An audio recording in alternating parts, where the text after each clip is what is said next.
Hello, I'm Emilio Vargas. Over the past 34 years, my life has been a long journey, from the dusty streets of San Diego to the glass towers of the tech world. People know me as a successful engineer, the golden boy of tech, but that title means little. I was shaped not by glory, but by my childhood in a rickety one-story house where the sound of my father's guitar mingled with the swish of my mother's mop, the simple sounds that nurtured my determination and dreams. And perhaps what truly made me grow wasn't the successes that came later, but the realization that love, no matter how pure, can leave the deepest wounds. I was born in San Diego, California, in a working-class neighborhood where the smell of tacos from street carts blended with the blare of car horns and late-night arguments. My father, Manuel Vargas, was a street musician. He came from Guadalajara, Mexico, with an old guitar and a dream that never came true: to become a famous musician. My mother, Rosa, was a cleaner, leaving before dawn each day to scrub the floors of gleaming downtown offices. They met at a small diner where my mother worked extra hours and my father played for spare change. Their love story, as my father told it, was an unfinished ballad, but enough to keep us together. As the eldest son, I carried the weight of my family's expectations. From a young age, I knew failure wasn't an option. Every time I saw my mother come home with hands swollen and red from cleaning chemicals, or my father quietly polishing his guitar with distant eyes, I vowed to make them proud. Our neighborhood wasn't a place for dreamers. Kids my age either dropped out to work early or fell into gangs. But I had my parents who, despite their poverty, believed education was the only ticket out of that vicious cycle. "Study, Emilio," my mother would say, her voice trembling with exhaustion, "so no one can look down on you." My childhood had no summer vacations or field trips. After school, I delivered newspapers, washed cars, and waited tables at a nearby diner. Every penny I earned went toward used books and saving for my college dream. Some days I had to choose between a decent meal and a new programming book. But I never felt deprived. Each line of code was a small step away from the poverty my parents endured. That effort paid off. I earned a partial scholarship to California State University, working part-time in the tech lab, where I spent nights sleeping among circuit boards and components. I graduated at the top of my class with a degree in computer engineering. On graduation day, my parents sat in the back row of the auditorium, my mother in her simplest dress, my father in a borrowed suit from a neighbor. When my name was called, my mother wiped away tears and my father clapped until his hands were red. In that moment, I knew I'd done it. I'd given them the pride they'd never had in their lives. Then I was hired by Pacific Systems Group, a major tech company in Los Angeles. The job was stable, well paid, and I began dreaming of a brighter future for my family. But as my father once said, fate always has a way of playing tricks on us. My story truly changed when I joined a volunteer project called HopeWorks, where I met Kennedy Hayes. Kennedy, 30, was a breath of fresh air in my life. She was the only daughter of the Hayes family, owners of Hayes Construction Group, a construction empire in Seattle. I first met her while presenting a free data management system for nonprofits. Kennedy sat in the front row, her golden hair glowing under the auditorium lights, her sharp blue eyes warm rather than cold. She asked questions, not to show off, but ones that challenged me to think deeply. After the presentation, she shook my hand, her smile as radiant as summer sunlight. "You surprised me, Emilio," she said, and my heart beat faster than usual. We started talking, first about work, then over long coffee sessions and late-night texts about dreams and life. Kennedy wasn't what I expected from a wealthy heiress. She was genuine, intelligent, and had a burning passion for changing the world.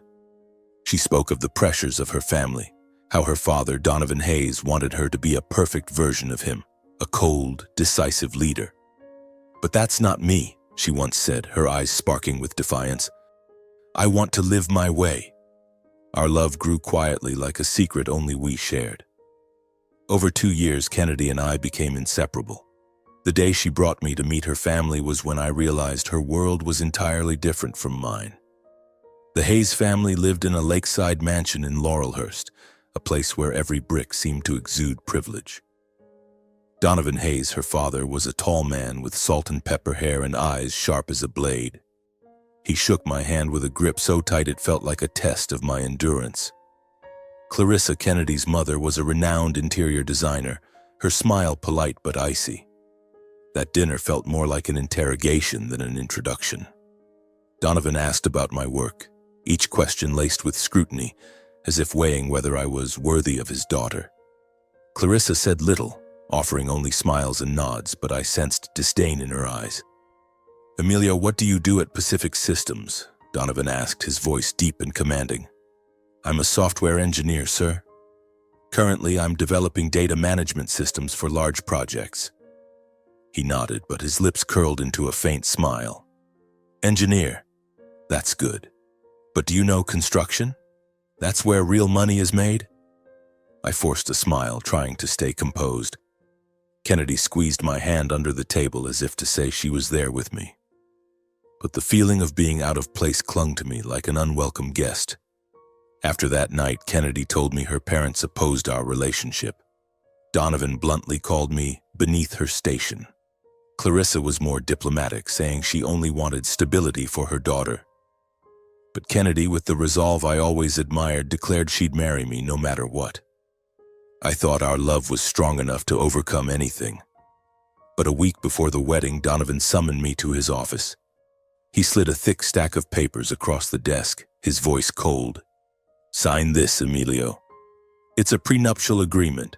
All of Kennedy's assets will remain separate from you. If you divorce, you get nothing from the Hayes family." I looked into his eyes, feeling my pride torn apart. But for Kennedy, for our love, I picked up the pen and signed. I didn't want her to have to choose between me and her family. Yet as I put the pen down, I felt an invisible crack begin to spread in my heart. A week later, on my 29th birthday, our wedding took place at the Lake Washington Country Club, a place so lavish I felt out of place amid the chandeliers and expensive wine glasses. The media called it a modern fairy tale, the immigrant engineer and the heiress. But behind the glamour, I saw my parents seated at the back table, far from the honored guests. Donovan looked at them with a sneer, his voice loud enough for others to hear. "I suppose they've never been to a place like this. Hope they're not overwhelmed by all the cutlery." Clarissa set down her wine glass, offering a cold smile and tilting her head. "I think they're trying their best to fit in. It's charming in a rustic way." A few guests chuckled softly, the clink of glasses sounding harsh in the opulent space. I heard every word, every laugh, like needles piercing my heart. "Quite the contrast, isn't it?" one guest said, voice dripping with sarcasm. "Look at his parents, like they just stepped out of a slum." My face burned, my heart heavy. My father still tried to smile, striking up conversation with a waiter to ease his discomfort. My mother held his hand, her eyes a mix of pride and slight embarrassment. In that dazzling setting, I suddenly felt smaller than ever. The brilliant lights couldn't hide the shame and humiliation rising within me. And in that moment, I understood. Even on my own wedding day, they wouldn't respect my parents. It was the first crack, small but deep, foreshadowing everything that would come later. After the lavish wedding, Kennedy and I moved to Queen Anne, an affluent Seattle neighborhood where modern homes stood side by side like symbols of power and wealth. Our house was a stunning architectural marvel, with glass walls overlooking Puget Sound and luxurious interiors designed by Kennedy's mother, Clarissa. But one detail I could never forget was the small print on the deed. Hayes Construction Group. This house wasn't mine, wasn't ours. It belonged to her family, and I was merely a guest allowed to stay. Life in high society was like a play I was forced to memorize. Business dinners, charity galas, black tie events where everyone wore expensive suits and gowns, they were all stages where I had to perform. I learned how to shake hands properly, smile through probing questions, and respond without betraying my discomfort. But standing beside Kennedy, I saw the scrutiny in people's eyes. "The immigrant engineer," they whispered behind my back, their tone a mix of curiosity and mockery. What did he do to win her? It sure wasn't money. I tried not to let those words get to me, but every time someone mentioned Kennedy's family or the Hayes Golden Girl, I felt like a faint shadow next to her. Kennedy always held my hand, introducing me as her talented husband with a smile. But the looks from others told a bitter truth. They didn't see me, Emilio Vargas. They only saw the lucky man who married Kennedy Hayes. I swallowed the hurt, stayed silent, and focused on my dream. For years, I'd nurtured the idea of starting a tech marketing company, a platform to help small businesses reach customers smarter and more efficiently. That idea burned in me, a fire keeping me grounded amid the stifling days in Queen Anne. 2 years after the wedding, I convinced Kennedy to co-found Vargas and Hayes Innovations. She agreed instantly, her eyes lighting up as I shared my vision. "I believe in you, Emilio," she said. And in that moment, I felt our love was still intact, despite the pressures. But launching the company required capital, a lot of it. And that's when the Hayes family stepped in. Donovan Hayes, Kennedy's father, agreed to invest. He sat across from me in his office, his voice low but sharp as a blade. "You've got a good idea, Emilio. But ideas aren't enough. You need money, and I have money." I nodded, knowing this was my only shot at making my dream real. But as I signed the contract, I couldn't ignore his gaze, the look of a man holding all the power, with me as just a pawn on his board. Vargas and Hayes Innovations was born, with me leading operations and product development, while Kennedy handled finances and administration. The company grew quickly. My products, data analytics platforms, and digital marketing strategies earned high praise from clients. The media took notice, calling us the perfect blend of brains and wealth. On social media, images of Kennedy and me were everywhere, from interviews to articles celebrating our modern marriage. But behind the glamour, the truth was far different. Within the company, I began to see my real place. Everyone implicitly understood that Kennedy represented the Hayes family. She controlled financial decisions, signed off on major contracts, and took the lead in key negotiations. I, despite being the founder and CEO, was seen as the technical lead, a polite way of saying I was just a senior employee, nothing more. My achievements, the sleepless nights perfecting products, were increasingly branded as thanks to the Hayes family's capital and connections. What hurt most was the legal paperwork. I held only 30% of the company's shares. The rest belonged to Kennedy as the primary investor. When I asked her about it, she smiled and said, "Don't worry, Emilio. It's just paperwork. We're a team." But in her voice, I detected a distance I hadn't felt before. The birth of our son, Beau, was a ray of light in the darkness. The day he was born, I sat by Kennedy's bedside, holding her hand and gazing into Beau's clear eyes. In that moment, I thought everything would be okay. Beau was a bridge between Kennedy and me, a reason to keep trying. I wanted him to grow up in a happy family, not in the shadows of prejudice and power. But the gap between Kennedy and me didn't close. She grew busier with meetings I wasn't invited to, phone calls she answered in hushed tones. I tried to convince myself it was just work stress, that she still loved me as before. Each night after Beau was asleep, I sat in my study, looking out at Puget Sound through the glass walls. This house, this company, this life, it was the dream I'd once craved. But now I felt like a stranger in the world I'd built. The whispers at parties, Donovan's disdainful looks, Kennedy's growing distance. They were like drops overflowing a glass. I tried to keep the peace, believing that if I worked harder, my results would prove my worth. I dove into work, developing new products, securing contracts, and turning Vargas and Hayes Innovations into a major name. But no matter what I did, I couldn't shake the label of owing it all to the Hayes family. One evening, as I worked late at the office, Kennedy walked in. She wore an elegant business dress, but her eyes were colder than usual. "We need to talk about the new financial plan," she said, her voice flat. I nodded, waiting.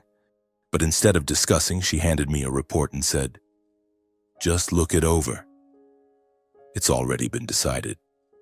I scanned the report and saw a major investment approved without my knowledge. "Kennedy, why didn't you discuss this with me first?" I asked, trying to keep my voice steady.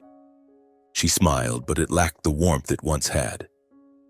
"Emilio, you focus on the products. Let me handle this." Her words cut like a knife. I realized that in this company, in this marriage, I didn't truly have a voice. And in that moment, I began to suspect that beneath the calm surface, a storm was quietly brewing. 3 years after Vargas and Hayes Innovations was founded, our company had risen to become a major player in the Northwest. From a small idea in my head, we were now a leading tech marketing firm, securing contracts with major corporations in Seattle and Portland. And I, Emilio Vargas, the kid from the San Diego slums, became a face sought after by tech magazines. "The immigrant engineer who made it," they called me, with lengthy articles accompanied by photos of me standing in a sleek office, gazing confidently at the camera. But every time I read those articles, I felt a strange emptiness. This success, though dazzling, wasn't entirely mine. Kennedy and I still appeared together in photos, at events, and interviews. But when the spotlight faded, I sensed a change in her. She was no longer the woman who sat with me in small coffee shops, passionately talking about dreams and the future. She shared less about work, often absent with excuses like busy with meetings or meeting a partner. Closed-door meetings with the accounting department and her father, Donovan Hayes, became more frequent, and I wasn't invited. At first, I told myself it was just the pressure of a growing company. Kennedy was always skilled with numbers. But then major decisions started being made without my input. I'd learn about them through late emails or reports left on my desk as a formality. "We need to expand the Portland branch," one email read, signed by Kennedy. "Approved by the board." What board? I was the CEO, but it seemed no one needed my opinion. One late evening, when the office was empty, I sat down to review the accounting system. Bo was asleep at home with the nanny, and Kennedy had left that afternoon to meet an investor. The glow of the computer screen lit my face as numbers danced before my eyes. I wasn't a financial expert, but I was sharp enough to spot something wrong. A series of irregular transactions appeared. Large sums transferred through multiple accounts, labeled as project expenses but tied to no specific contracts. Some listed projects didn't even exist in our system. I frowned, a chill running down my spine. I clicked on a transaction for details, but a message popped up. "Access restricted. Please contact the financial manager." The financial manager was Kennedy. I tried logging in with my admin account, but my access had been limited. This had never happened before. My heart raced, not from anger, but from a growing sense of dread. The next day, I confronted Kennedy in her office. She was sitting at her computer, her blonde hair tied up, her eyes focused on the screen. "Kennedy," I said, keeping my voice calm, "I looked at the accounting system last night. There were some strange transactions. Can you explain?" She looked up, a flicker of tension in her eyes before they softened.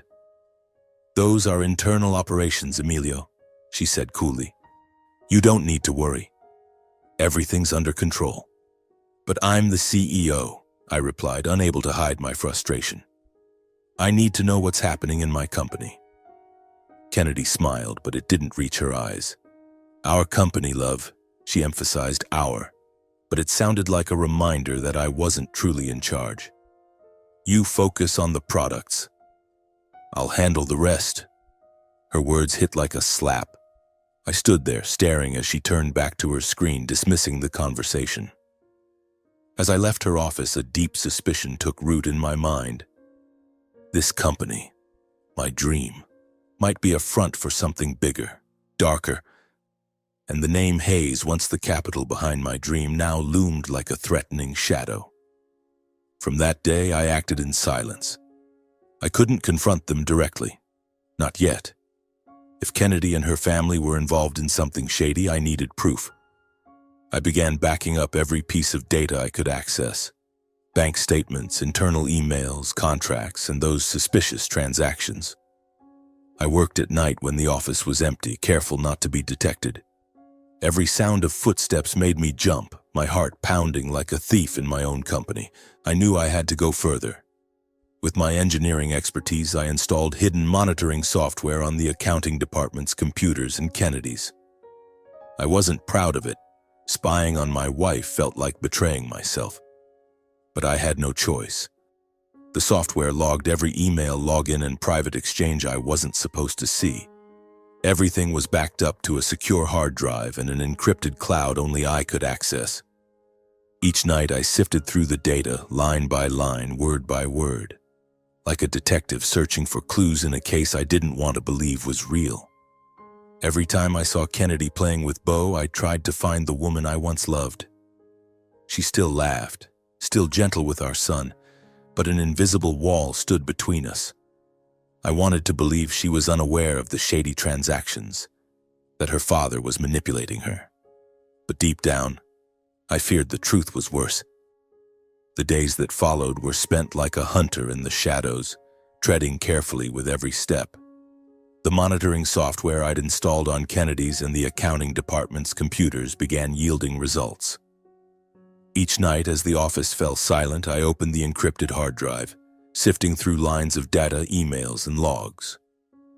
I didn't want to believe what I was doing, spying on my wife, the woman I once loved more than myself. But every time I looked at Bo's smile, I reminded myself I wasn't doing this out of hatred. I was doing it for the truth, for my son, and for the self-respect my parents had taught me to cherish. Then one late night, with rain pattering against the office window, I found something that made my heart stop. A chain of emails between Kennedy, her father, Donovan Hayes, and a lawyer named Robert Caldwell. My fingers trembled as I clicked on the first email. The subject line was simple: internal restructuring. But the contents were anything but. They discussed transferring full ownership of Vargas and Hayes Innovations to Kennedy, citing structural adjustments to optimize profits. I read it over and over, each word stabbing into my chest. This company was my dream, my sweat and blood, but now it was being stolen by the woman I called my wife. I scrolled through the other emails, each revealing another piece of a larger conspiracy. One from Donovan read, "We need to ensure Emilio has no control. He's talented, but he can't interfere with the plan." Another from Caldwell suggested, "We can fabricate evidence of Emilio's tax fraud and embezzlement of investment funds. This will remove him from the company and ensure no one suspects."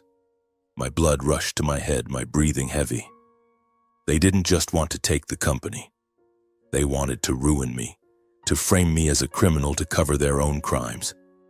The shock left me numb. I sat staring at the screen, feeling as if the world had collapsed. All my work, the sleepless nights coding, the days spent pitching to clients, the dreams I'd shared with Kennedy, it was all just a tool in the hands of the Hayes family. I was a pawn they'd used to build their empire, ready to discard when I was no longer useful. For nights on end, I couldn't sleep. Every time I closed my eyes, I saw Kennedy's cold gaze, heard Donovan's voice calling me beneath her station. I wanted to confront her, to shout that I knew everything. But I held back. Acting rashly would play into their trap. They wanted me to lose my composure, to make a mistake they could use against me. I couldn't let that happen. Instead of confronting them head-on, I chose to fight back in silence. I began organizing the evidence meticulously, like an archaeologist uncovering a fragile treasure. Every email, bank statement, and suspicious transaction was cataloged by date and sender, encrypted on my hard drive and private cloud. I knew one small slip could erase everything I'd built, and my honor, the value my parents taught me to prize above money, would be forever tarnished. I reached out to Carlos, an old college friend now working as an auditor in San Diego. I met him at a small coffee shop far from Seattle to ensure no one recognized me. "Carlos," I said quietly, "I need you to look at something. But no one can know, not even Kennedy." He looked at me, concern in his eyes but asking no questions. I handed him a USB with bank statements and financial reports, and he promised to analyze them thoroughly. "Stay calm, Emilio," he said. If something's off, I'll find it. Next, I contacted Maria, an immigration lawyer in Los Angeles I'd met during my volunteer work. She wasn't just skilled in law, but knew how to protect people like me, immigrants always living cautiously. Through a secure channel I'd set up, I sent her a portion of the evidence and asked for advice on legitimizing it for court if needed. "Emilio, you're playing a dangerous game," Maria warned over an encrypted call. "But if you're right, the Hayes family won't get away." She guided me on authenticating digital evidence, from timestamps to access logs, to ensure legal validity. All communication with Carlos and Maria happened through secure channels. I avoided my personal email and phone, knowing the Hayes family had the resources to monitor me. Every move was calculated, like walking a tightrope, aware that one misstep could bring my world crashing down. I didn't tell anyone, not even my mother. Her warm heart and simple faith couldn't bear knowing I was fighting my own wife. I wanted to protect her as she and my father had protected me through the hardest years. In those long, lonely nights, I sat in my office, moonlight streaming through the glass, illuminating the data on my screen. I thought of Bo, his smile when I held him. I thought of my father, who taught me that honesty was the one thing no one could take. And I thought of Kennedy, the woman I once loved, now a question mark in my heart. I didn't know how deeply she was involved or if she was just her father's puppet. But whatever the truth, I knew our marriage was dead. Love, no matter how beautiful it once was, couldn't survive when trust was gone.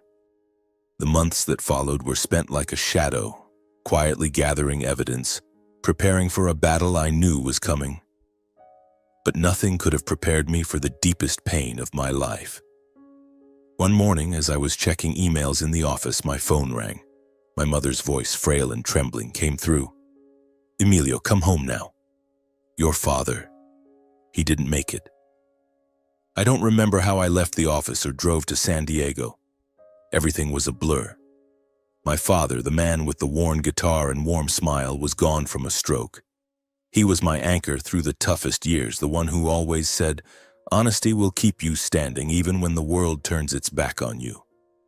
Now he was gone, and I felt like a part of me had died with him. The day of the funeral, San Diego's sky was gray, as if the world mourned with us.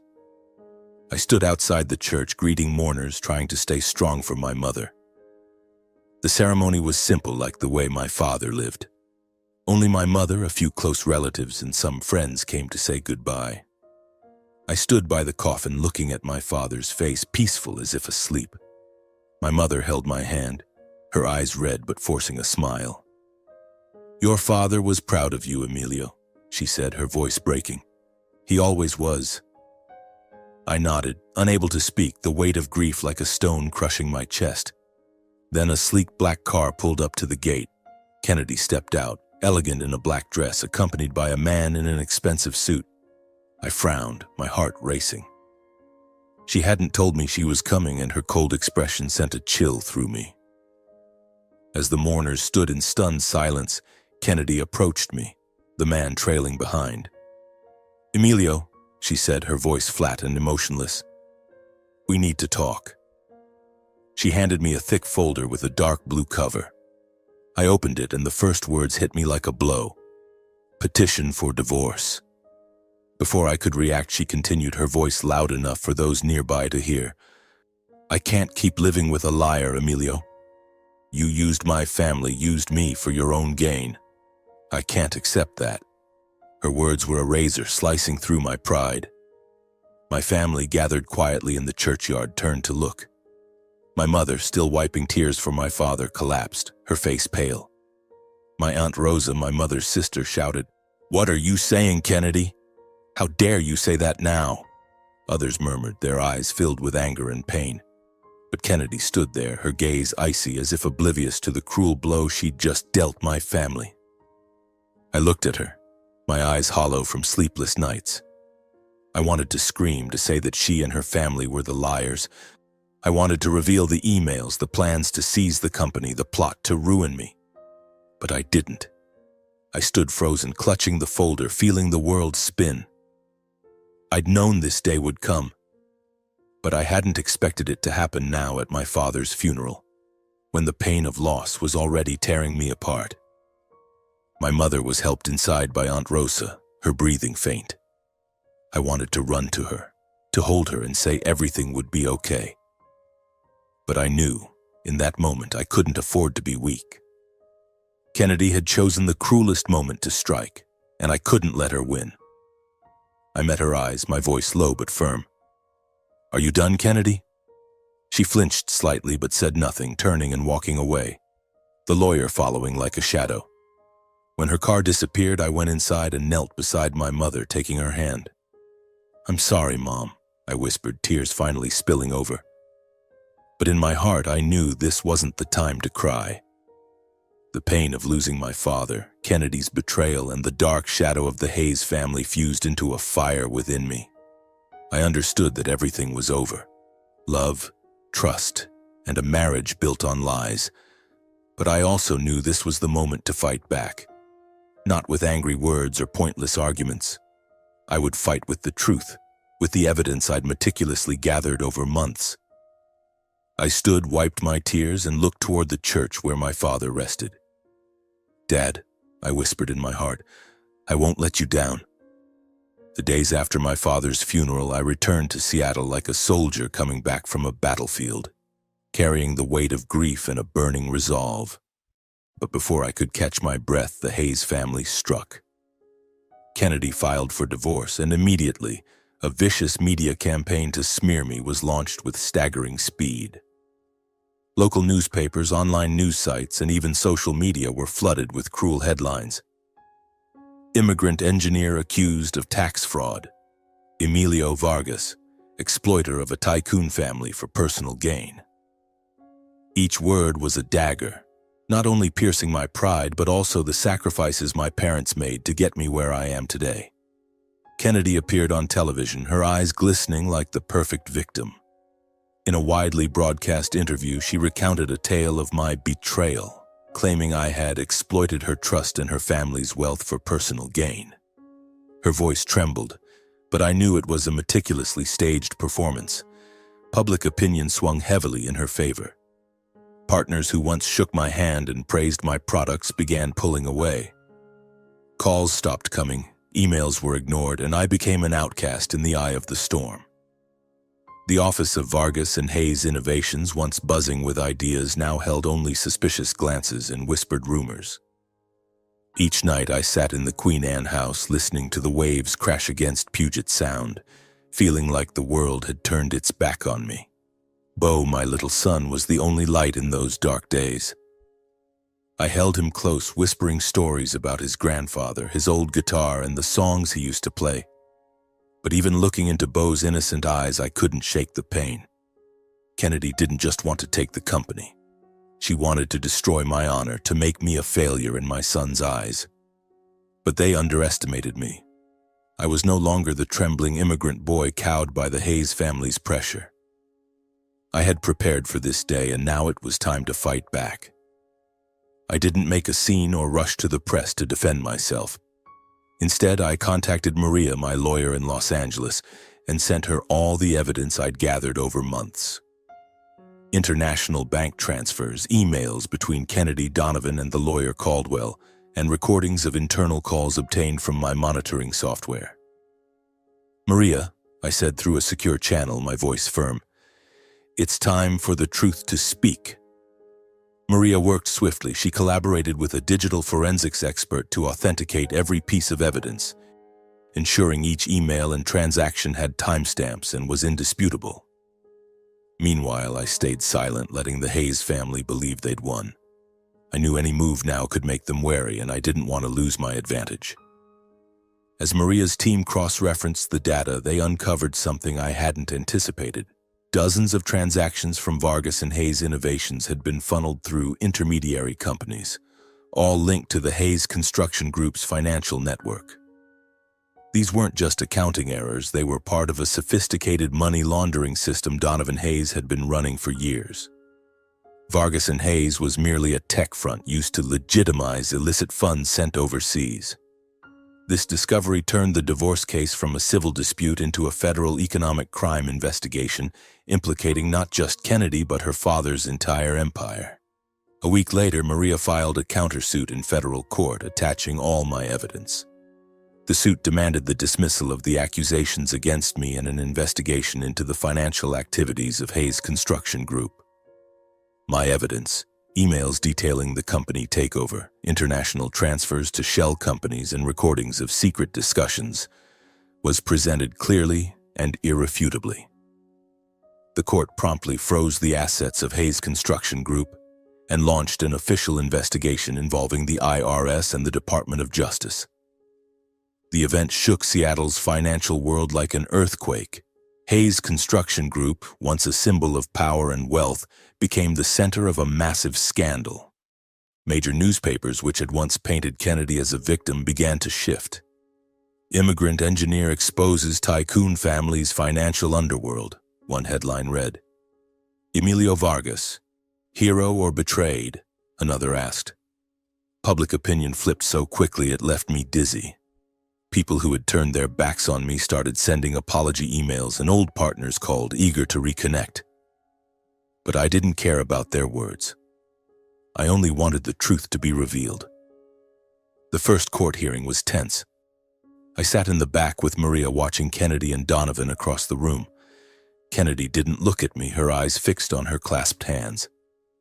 Donovan, however, glared at me with a cold intensity, as if promising I'd pay. But I wasn't afraid. I'd come too far to back down. Maria stood, her voice ringing through the courtroom. She presented each piece of evidence, from emails outlining the company takeover to international money transfers. A recording played, Donovan's voice unmistakable. He'll never know. When it's done, Emilio will walk away with nothing and we'll have everything. Murmurs filled the room, and I saw Kennedy lower her head, her shoulders trembling. I didn't know what she felt, regret, shame, or just fear of exposure. But I no longer cared. Maria continued, proving I was the victim of a carefully orchestrated plot. I hadn't committed tax fraud or embezzlement. I was the one who uncovered the Hayes family's money laundering scheme. The evidence, verified by digital forensics, left no room for rebuttal. When Maria finished, I felt a weight lift. For the first time in months, I could breathe without my chest feeling crushed. The hearing ended with the judge's order. The investigation would continue, and Hayes Construction Group's assets would remain frozen until a final ruling. As I left the courtroom, reporters swarmed, microphones thrust toward me. But I shook my head and walked away. I didn't want to be a hero in the headlines. I just wanted to reclaim what was mine: my honor, my company, and my son's future. That night, I sat in my study looking out at Puget Sound. The moonlight still shimmered as it had on the nights I gathered evidence, but now I didn't feel alone. The truth was out, my honor restored, and the fight I'd doggedly pursued had shifted in my favor. I thought of my father, his words that honesty would keep me standing. And I knew whatever battles lay ahead, I had made him proud. The days following the first hearing shook Seattle with another earthquake, not in the ground, but in the financial world. One morning, as I was brewing coffee in the Queen Anne kitchen, my phone rang. Maria, my lawyer, spoke urgently. "Emilio, turn on the TV." They're at Hayes Construction Group's headquarters. I rushed to the local news channel, and the site froze me. Economic Crime Unit officers and IRS agents in stern uniforms stormed the gleaming skyscraper of Hayes Construction Group. They carried out boxes of documents, sealing off offices, while the company's employees stood outside, their faces etched with confusion. The camera panned to Donovan Hayes, escorted out of the building, hands cuffed behind his back. He maintained a defiant posture, but his eyes no longer held their sharp edge. They were empty, as if he knew his empire was crumbling. The news relentlessly reported Donovan's indictment on multiple charges: money laundering, tax fraud, and establishing shell companies to conceal illegal funds. Kennedy, my wife, or rather my former wife, didn't escape justice's reach. She was under investigation as an accomplice. having signed off on fictitious contracts and shady transactions I'd uncovered through my monitoring software. Within days, the Hayes family's assets were frozen. Bank accounts, company shares, and lavish properties, from the Laurelhurst lakeside mansion to suburban resorts, were sealed. Multi-million-dollar construction projects at Hayes Construction Group ground to a halt, leaving hundreds of employees jobless. The media, which once hailed the Hayes family as a symbol of success, turned on them. "An empire falls to greed and deceit," one major newspaper headlined. "From pinnacle of power to abyss of scandal," another wrote. Images of Kennedy and Donovan, once glamorous in magazines, were replaced by courtroom photos, their faces dulled under the flash of reporters' cameras. I watched it all, not with the thrill of victory, but with a strange emptiness. The people who once scorned me, whispering that I was unworthy of Kennedy, now fell silent. The probing looks at high society parties, the mocking remarks about my background, all vanished as if they'd never existed. A few old acquaintances sent apology messages claiming they'd misunderstood me, but I didn't respond. I didn't need their validation. I needed only Bo, my mother, and the truth I'd fought to protect. I chose silence, refusing to retaliate or flaunt my victory in the media. Instead, I worked closely with the investigators.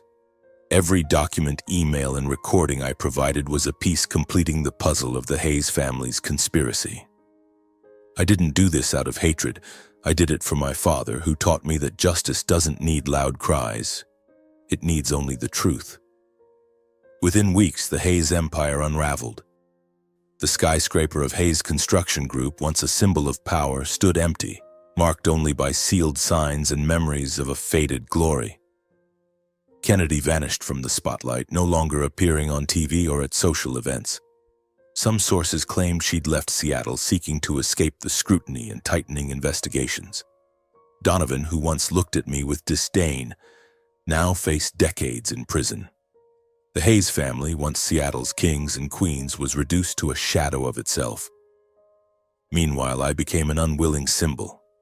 Newspapers called me the immigrant hero, the man who stood against a tycoon empire.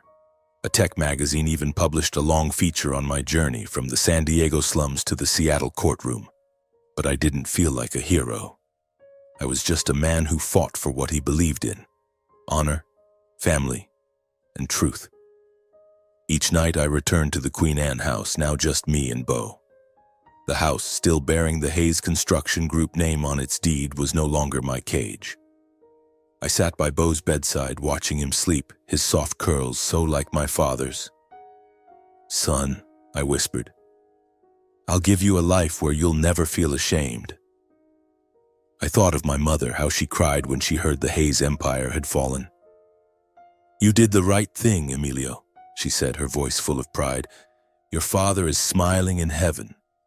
I opened my laptop, checking emails from Maria. She reported that the investigation was ongoing, but my evidence was enough to ensure the Hayes family couldn't turn the tide. I closed the laptop, leaned back in my chair, and looked out at Puget Sound. The moonlight still shimmered, but it no longer evoked loneliness. It was the light of hope, of a future I knew I could rebuild. Not from money or power, but from honesty and resolve. I thought of my father, of the old guitar he left behind in our San Diego home. I promised myself that one day I'd teach Bo to play, just as my father taught me. And I'd tell him the story of his grandfather, a man who never abandoned his belief in truth. My fight wasn't over. There were still hearings, unanswered questions, but I knew, with each step, I was closer to freedom, to a life where I could hold my head high without fear of scorn. The months that followed were a grueling stretch of tension and waiting. I spent most of my time working with Maria and the investigators, providing additional details from my encrypted hard drive. Each court hearing was a battle, not just for justice, but for Bo's future. I didn't want him to grow up under the shadow of lies or the accusations the Hayes family had pinned on me. Every time I stepped into the courtroom, I felt my father's gaze, as if he were there, reminding me that honesty is the strongest weapon. Finally, after months of litigation, the federal court delivered its final ruling. The judge, with a calm but clear voice, declared that I, Emilio Vargas, was the victim of a criminal conspiracy orchestrated by the Hayes family. All charges against me, tax fraud, embezzlement, were completely dismissed. Moreover, the court ordered that full ownership of Vargas and Hayes Innovations be restored to me, recognizing me as the founder and heart of the company. Hearing the verdict, I sat in silence, not out of joy, but from an overwhelming sense of relief, as if a ton of weight had been lifted from my chest. Kennedy faced the consequences of her actions. She was sentenced to 5 years of probation, stripped of custody rights, and ordered to pay substantial reparations for the damages she and her family caused. I didn't see her at the final hearing. She didn't show, perhaps unable to face the exposed truth. Donovan Hayes, the man who once looked at me with disdain, received an 18-year prison sentence for money laundering, tax fraud, and creating shell companies. As he was led out of the courtroom, I saw an old man no longer resembling the powerful chairman of Hayes Construction Group. His empire had crumbled entirely, leaving only a wreckage of greed and deceit. I left the courtroom, ignoring reporters' questions. I didn't want to be the center of attention. I just wanted to return to Bo, to my mother, and to the person I'd fought to remain. But before leaving Seattle, I faced a crucial decision about Vargas and Hayes Innovations. The company was once my dream, but now it carried too many painful memories. The days of being belittled, the sleepless nights of doubt, the betrayal of the woman I loved. I couldn't continue running it without feeling the shadow of the Hayes family. After many sleepless nights, I decided to sell most of my shares in the company. The proceeds allowed me to pay off my mother's debts, ensuring she could live comfortably in San Diego. I still remember the day I handed her the check. She looked at me, tears glistening. "You didn't have to do this, Emilio," she said, her voice trembling. "I just want you to be happy." I hugged her, whispering, "Mom, I'm happy knowing you don't have to worry anymore." With the remaining funds, I kept a small portion to start anew, not in Seattle, but where I truly belonged. I withdrew from the media and the world of big business. The flashing cameras, high society parties, and calculated handshakes were no longer my life. I returned to San Diego with Bo and a new, simpler dream. I wanted to raise my son with honesty and self-respect as my parents raised me. Each night I sat by Bo's side, reading to him, telling him about his grandfather, promising him a world not ruled by money or power. With the remaining funds from the sale, I founded a small tech company called Morales Digital, named after my father's true surname as a tribute. Morales Digital doesn't chase multi-million-dollar contracts or high society glamour. Instead, it focuses on digital solutions for small businesses. Street vendors, family shops, people like my parents who need a chance to rise. That was my original vision when I entered tech, and now I could live it. My life is no longer glamorous. I rent a modest house in San Diego near where I grew up, with a small garden where Bo can play. Each morning I take him to preschool, watching him wave with a radiant smile. I work at Morales Digital's small office with a handful of employees who share my dream. We don't compete with tech giants. We just want to provide practical solutions to help ordinary people build better lives. Every week I take Bo to visit my mother. She cooks us traditional Mexican meals, the scent of tacos and enchiladas filling her small kitchen. I sit there, watching her and Bo laugh, feeling a peace I never had in Seattle. I'm no longer the successful immigrant engineer in the headlines. I'm just Emilio, a father, a son, and a man living true to his values. One afternoon, while cleaning the storage shed, I found my father's guitar. It was old, the strings worn, but when I touched it, I could almost hear his warm, loving voice. I brought it to the living room, placed it on a wooden stand, and promised myself I'd teach Bo to play someday. I want him to know that life isn't just about money or fame, but about the simple moments, the songs that come from the heart. Though my life lacks the old glamour, it's more meaningful than ever.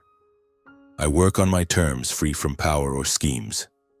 I am Emilio Vargas, son of Manuel and Rosa, father of Bo, and a man who chose the path of truth. and every time I look into my son's eyes, I know I chose right. Years have passed since those chaotic days in Seattle. I've left behind the spotlight, the glowing headlines, and the painful memories of the Hayes family. Now I live in San Diego in a modest house with a garden full of flowers where Bo can run and laugh. Morales Digital, the company bearing my father's true surname, runs steadily, serving small businesses with simple yet effective tech solutions. I no longer dream of multi-million-dollar contracts or fame. I just want to bring a bit of light to people like my parents, ordinary workers struggling to survive in an unfair world. One early autumn morning, with San Diego's air cool and gentle sunlight filtering through the trees, I took Bo's hand and walked with him to the cemetery where my father rests. Bo, now 7, skipped ahead, his curly hair bouncing in the breeze. He carried a bouquet of wildflowers he'd picked from our garden, saying, "Grandpa likes simple things." I smiled, warmed by my son's innocence, but a wave of emotion surged as we stopped before the gravestone. The stone bore my father's name, Manuel Vargas, simple yet dignified. I knelt, placing my hand on its cool surface, feeling as if I were touching memories of him.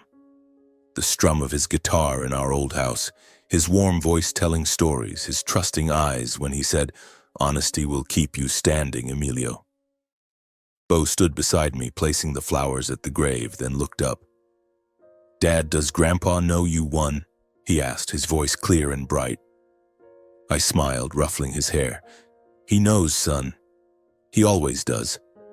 Then I began telling Bo about my journey, not as a hero's tale, but as the story of an immigrant boy once scorned, pushed into a corner, yet who chose to stand up for his honor. I spoke of the tough days in San Diego's working-class neighborhood, the sleepless nights coding, and how I fought to hold on to the truth, even at the cost of a broken marriage and scars that would never fully heal. Standing before my father's grave, I reflected on my journey. I was once a poor boy in a rundown house where my mother scrubbed floors until her hands bled and my father played music for spare change. I was a young engineer with big dreams to change the world through technology, and I was a husband who believed love could overcome any barrier.